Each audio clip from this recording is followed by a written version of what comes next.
بسم اللہ الرحمن الرحیم. The 40 Rules of Love by Elif Shafak, chapter number 4, summary in Urdu. This chapter starts from an inn outside Samarkand in March 1242. Novel کی کہانی 1242 سے شروع ہوتی ہے جب مارچ کا مہینہ ہوتا ہے. The whole chapter is about Shams the درویش. سمرقند کے ایک پب یا ان میں، دونوں میں سے کوئی بھی استعمال کر سکتے ہیں، شمس نامی شخص بیٹھا ہوا تھا اور رات کی تاریکی کی وجہ سے اور کچھ تھکاوٹ کی وجہ سے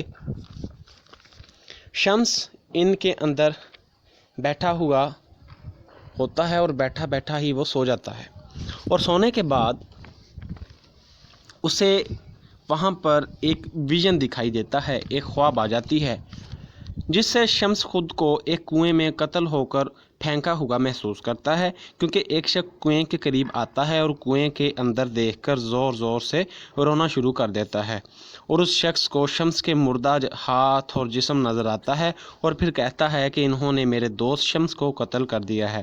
شمس بولنے کی کوشش کرتا ہے اور آواز نکالنے کی کوشش بھی کرتا ہے، لیکن آواز نہیں نکلتی، اور پھر وہ خواب سے تب جاگتا ہے یا ویژن سے تب جاگتا ہے جب ان میں موجود دوسرے لوگ ان کیپر سے اسے خاموش کرانے کا کہتے ہیں، اور ان کیپر آتا ہے اور اسے کہتا ہے کہ وہ خاموش ہو جائے ورنہ وہ شمس کو دھکے دے کر وہاں سے نکال دے گا.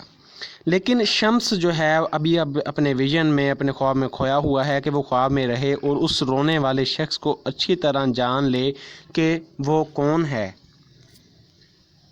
ان کیپر کہتا ہے کہ کیا تم کوئی ڈرونا خواب دیکھ رہے تھے؟ تو شمس کہتا ہے کہ نہیں، میں خواب نہیں دیکھ رہا تھا. I had a vision that is different from a dream. تو کہتا ہے کہ تم پھر اتنا اونچی چلا کیوں رہے تھے؟ تم نے پورے ان میں، پورے پب میں شور مچایا ہوا تھا اور تم بڑے کرب کے ساتھ رو رہے تھے، بڑے دکھ کے ساتھ رو رہے تھے. تو کہتا ہے کہ یہ جو آپ درویش لوگ ہوتے ہیں یہ بڑے پاگل ہوتے ہیں. The innkeeper said, "You dervish are as crazy as rats in a pantry." Shams smiled and said, "Right." بالکل صحیح ہے.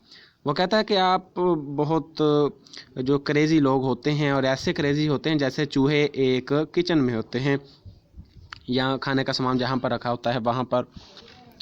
تو آگے سے شمس مسکراتا ہے اور کہتا ہے کہ بالکل تم صحیح کہہ رہے ہو. They say there is a thin line between losing yourself in God and losing your mind. In keeper کو خدا اور مذہب جیسی چیزوں پر ذرا بھی یقین نہیں ہے اور وہ سمجھتا ہے کہ خدا محض ہمارا تصور ہے. تو اس کے جواب میں شمس کہتا ہے کہ when one speaks ill of God he speaks ill of himself.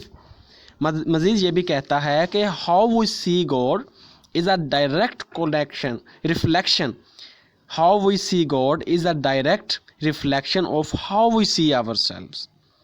If God brings to mind mostly fear and blame, it means there is too much fear in ourselves.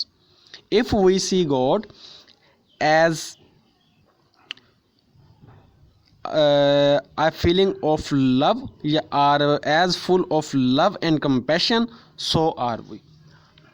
ہمارا آئینہ ہے، ہماری سوچ ہمارا آئینہ ہے. ہم جیسا سوچتے ہیں خدا بھی ہمیں ویسا ہی دکھائی دیتا ہے.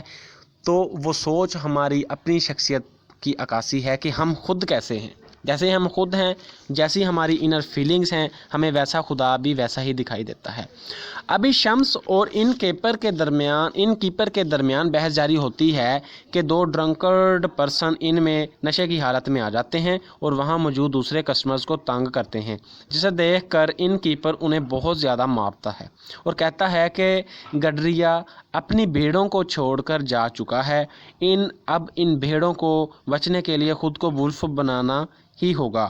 اس لیے میں بھی جو کبھی اس کی بھیڑوں میں تھا وولف بن چکا ہوں. یہ سمبولک ورڈز ہیں. جو گڈریا ہے یہ خدا کو ظاہر کرتا ہے، خدا، اور جو انسان ہے اس کی بھیڑیں ہیں.